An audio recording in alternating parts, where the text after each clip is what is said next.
celebrates its 100 years of independence, the world looked to this republic as a beacon of hope, growth, and development.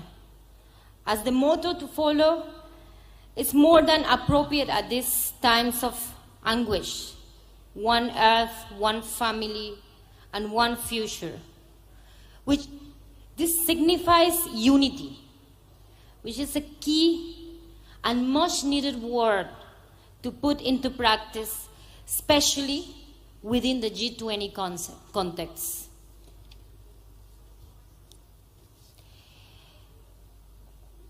It is a word that has lost its meaning during these unprecedented and polarizing times.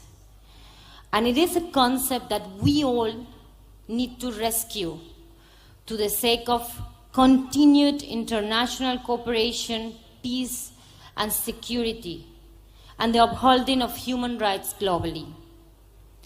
Now let's talk a bit about Panama and its diaspora.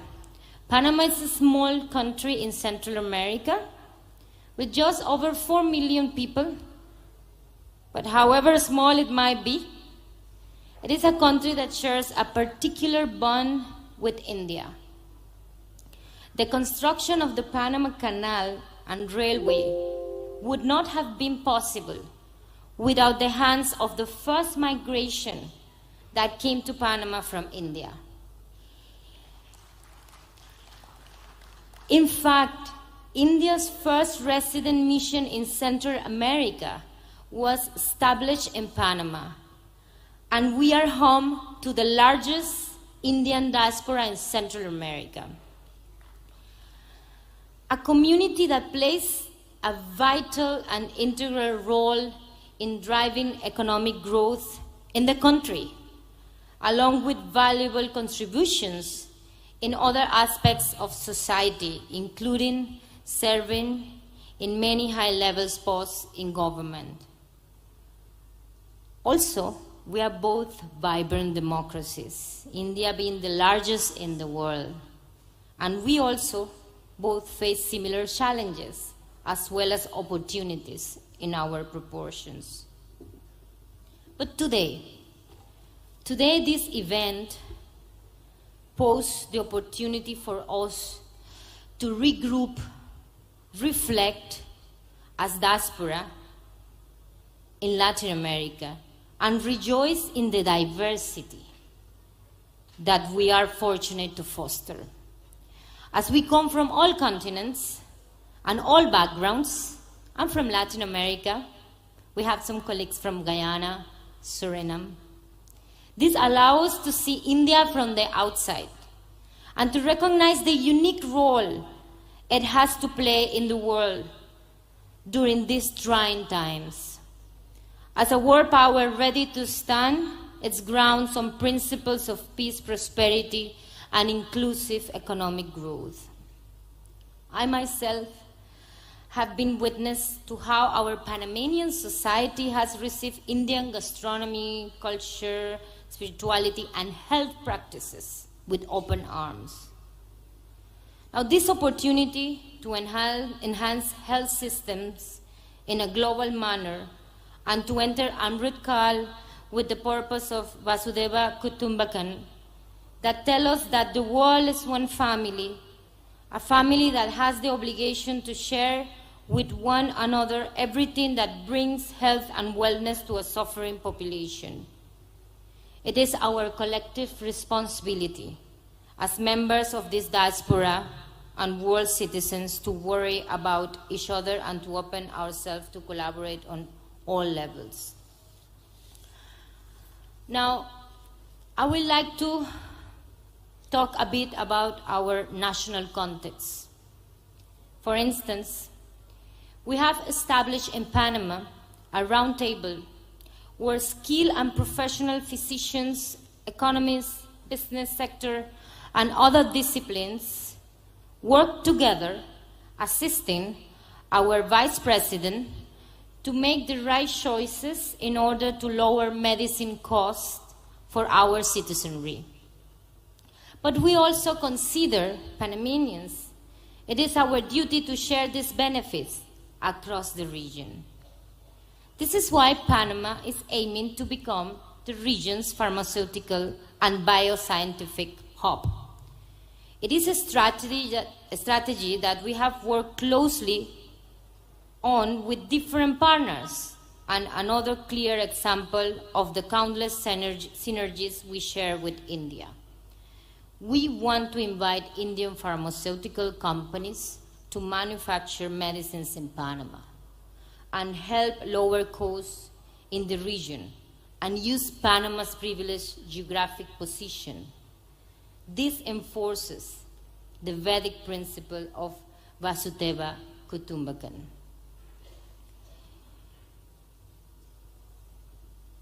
Brothers and sisters, there is knowledge everywhere.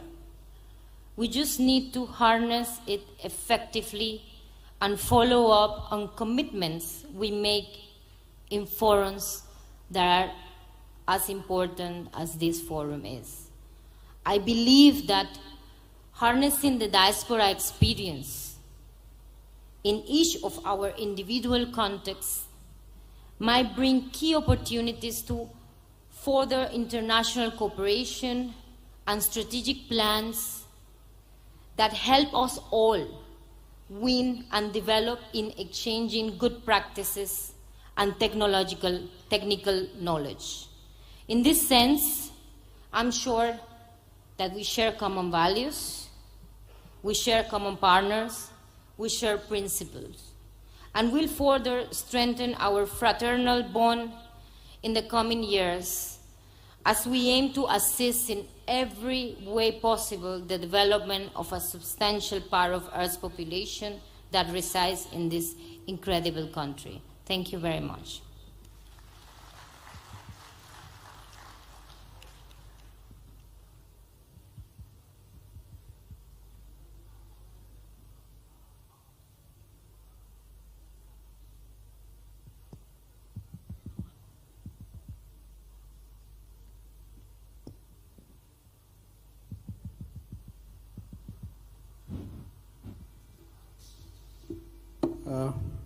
Thank you, Your Excellency, Foreign Minister of Panama, for those valuable thoughts and the way how Indian diaspora has been connected with your country since many years, and of course most significantly with the construction of the Panama Canal, and of course your current government's desire to promote pharmaceutical manufacturing in Panama. And I'm sure diaspora will pick that up for the offer of partnership in Panama's healthcare journey as well. I would now like to introduce the next panelist, Dr. Sampath Sivangi of USA. Dr. Sampath is an Indian-born American physician. Dr. Saab, just see if the mic is working from there. Can just see if then I can come on. Does it work? It's working? Okay. Then I think we can do from there. Then. Yeah, it's better. So, Dr. Sivangi is the president of Indian American Forum for Political Education. He has been serving the board for the Department of Mental Health in Mississippi for several years. He is the past president-elect of the American Association of Physicians of Indian Origin, and he has received several awards, including Pravasi Bharatiya Samman Award in 2017. He has advocated for green card reforms in the US for physicians, engineers, teachers, nurses, and medical professionals. He was born in the town of Athani in Karnataka. He did his MBBS from Kasturba Medical College in Manipal and later attended Karnataka Medical College in Hubli for his MD and DCO postgraduate degrees in medicine. Dr. Sampath ji, the question that I would raise with you is, the West has traveled a long way in terms of mental health care ecosystem. It has taken mental health from the shadow of stigma and discrimination and brought it to the center of the public health policy arena. Can you share some best practices going by your many years in this field? And of course, I would like to request you and other panelists to restrict your interventions to 5 minutes in the interest of time, because we're anyways delayed. Thank you, Doctor.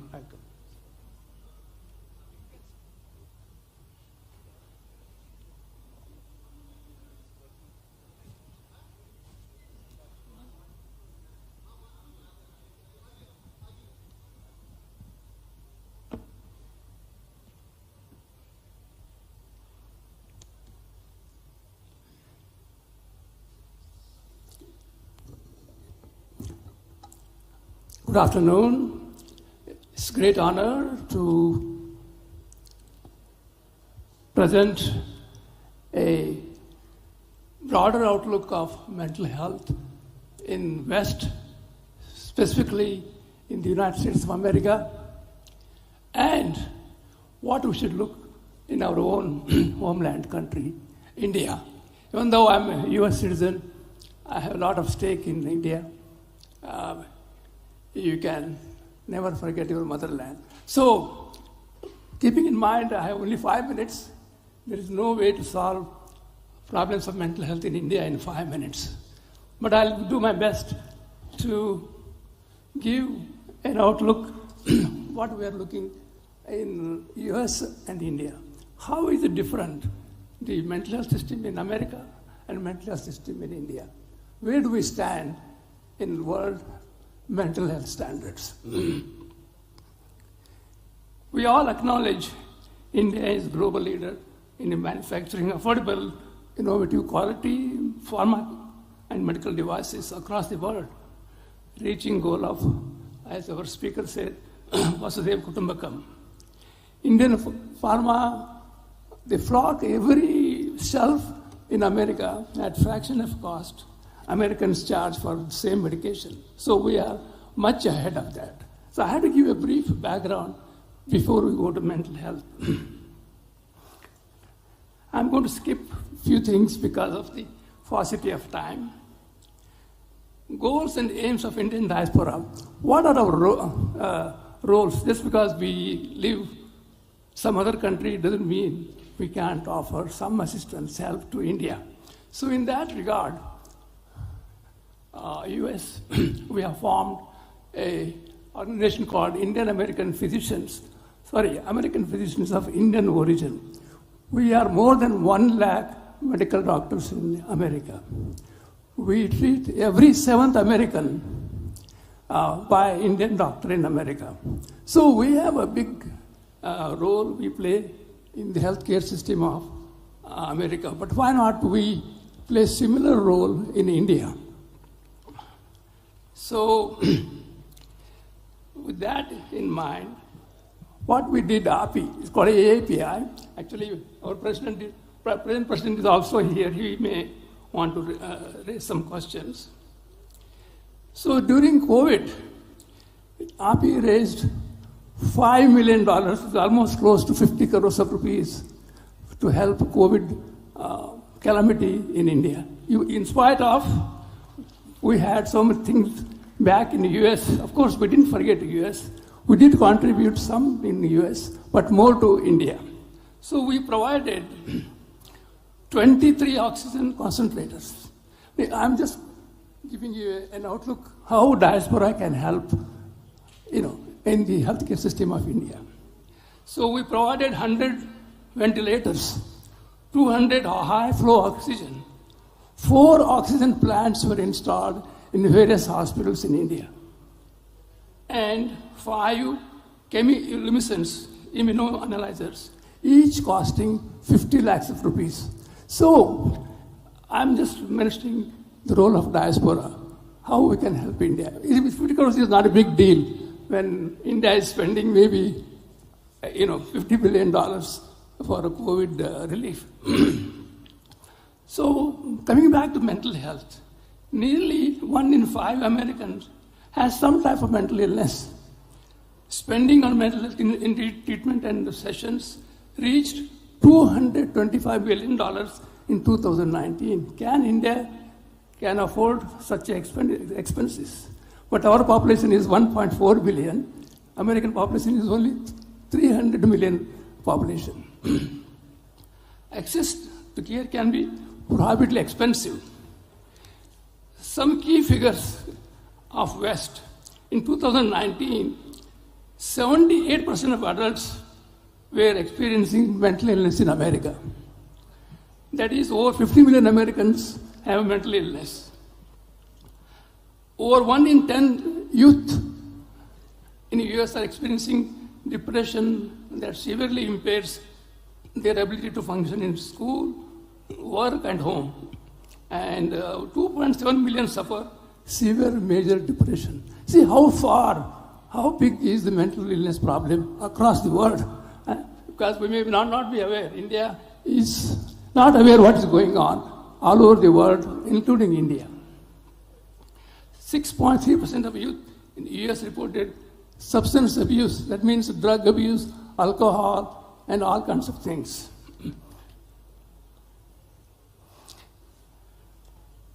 So I'm not going to go through every part of it because so what organizations US has, India does not have, but we must try to. I'm not saying America is the best, but I think in our mind, in our vision, America is still the best medical care provider in the world. So why not we see what they do? They have National Institute of Mental Health. It is federally funded. You can get immediate assistance. They have a unique system called 911. So you dial from your cell phone, and I'm told India has about 500 million cell phones. And so they can just call 911. Somebody will answer your problems. And if you need, they provide you ambulance, and they take you to a mental health crisis center or hospital if needed. Such a thing, I suggest for Honorable Minister to consider this. It's great, it doesn't cost much. People have cell phones, they can call and get help for mental health. See, recently, I was involved in this. We started a 988 number, similar to 911. This is for suicide and crisis lifeline. So if somebody has thoughts of suicide, they can call this number. And there are qualified psychiatrists, psychologists, nurse practitioners, and mental health care workers. They immediately talk to them and cool them down. This has raised 30% of admission into the medical hospitals. So I think 988 is biggest. I strongly advise our Honorable Minister to consider such a thing, which doesn't cost much, but gives very enormous results. These are my help. And also I was telling that since I am one of the top Indian American appointees in the National Mental Health Center, I can bring all these things to India at no cost. And I'm willing to work voluntarily, no fees, nothing.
स्थल पर स्वागत किया जा रहा है BAPS पदाधिकारियों द्वारा।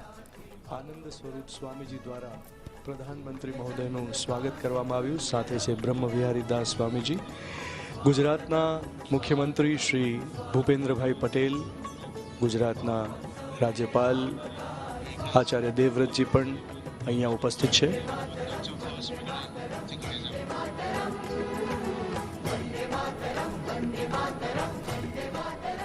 प्रमुख स्वामी शताब्दी महोत्सव में स्वागतम स्वागतम स्वागतम.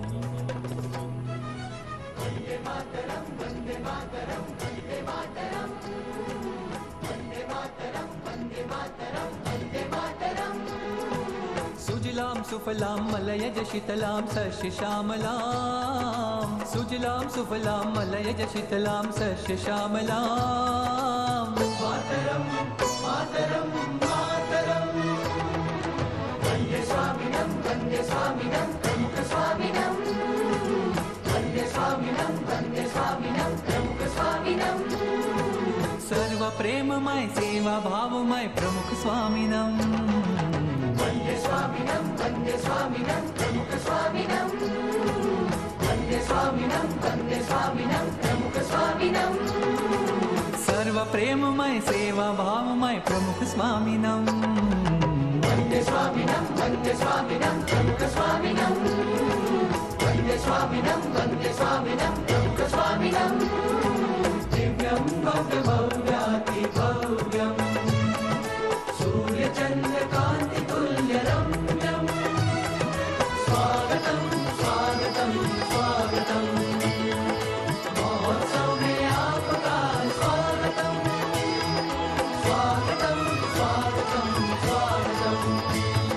महोत्सव में आपका स्वागतम.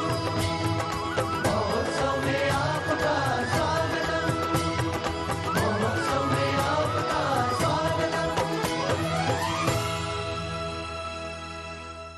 जिन्होंने ब्रह्म स्वरूप प्रमुख स्वामी महाराज के प्रेरक सान्निध्य, अनुपम स्नेह वात्सल्य एवं अपार कृपाशीष का अनगिनत बार अनुभव किया है, ऐसे हमारे भारतवर्ष के लोक लाडले आदरणीय प्रधानमंत्री श्री नरेंद्र भाई मोदी जी का इस विराट महोत्सव के प्रांगण में हार्दिक स्वागत है. स्वागतम स्वागतम स्वागतम.